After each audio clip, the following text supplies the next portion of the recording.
আজ বানাবো নারকেলের নাড়ু আর দুধ দিয়ে বানাবো তিলের নাড়ু, ক্ষীরের নাড়ু। এবার নারকেলটা কুড়িয়ে নিচ্ছি। নারকেলটা কোড়ানো হয়ে গেছে। নারকেল নাড়ুর জন্য লাগছে এবারে কিশমিশ, এলাচ, চিনি, গুড়, মগজদানা। কড়াই প্রথমে গুড় দিলাম। নাড়ু তৈরি গুড়টা ভালো নাড়ু তৈরির জন্য প্রথমে গুড়টা দিলাম, এরপরে সামান্য চিনি, নেড়ে দিলাম।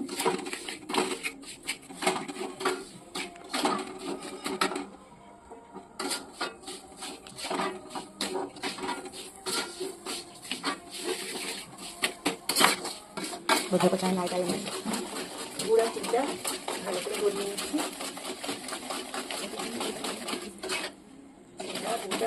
গুড়া গড়ে গেছে, এর মধ্যে নারকেলটা দিয়ে দেবো।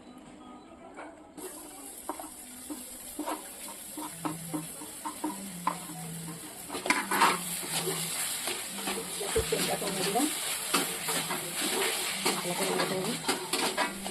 নেড়ে চেড়ে নিলাম।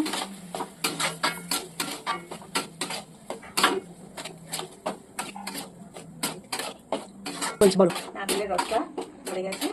এবারে এর মধ্যে আমি দেবো কিশমিশ, চার মগজ, আর দেবো সেন্ট হওয়ার জন্য এলাচ। তাকে কিছুক্ষণ নাড়তে থাকবো।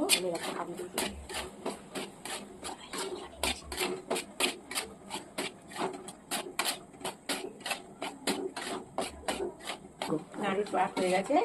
এবার গ্যাসের ফ্লেমটা কমিয়ে দিয়ে আমি কড়াইটা নামিয়ে নিলাম। ঠান্ডা করার জন্য পাত্রে ঢেলে নিলাম।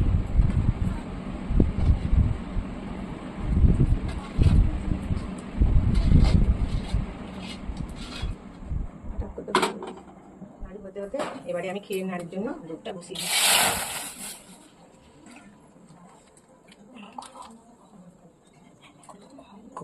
নাড়ুর ওদিকে বানাতে রয়েছে, ওদিকে দুধ ফুটছে, ক্ষীরের নাড়ু হবে।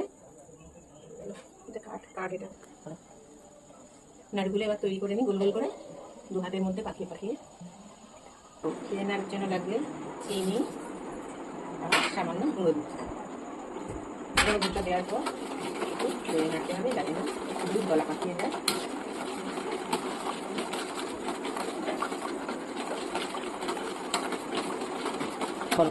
গ্যাসের ফ্লেমটা যাতে না বাড়ে কমিয়ে এই জিনিসটা করতে হবে। হালকা লাল হয়ে এসছে, কিছুক্ষণের মধ্যে হয়ে যাবে। এর মধ্যে দিয়ে দিই চেক করি।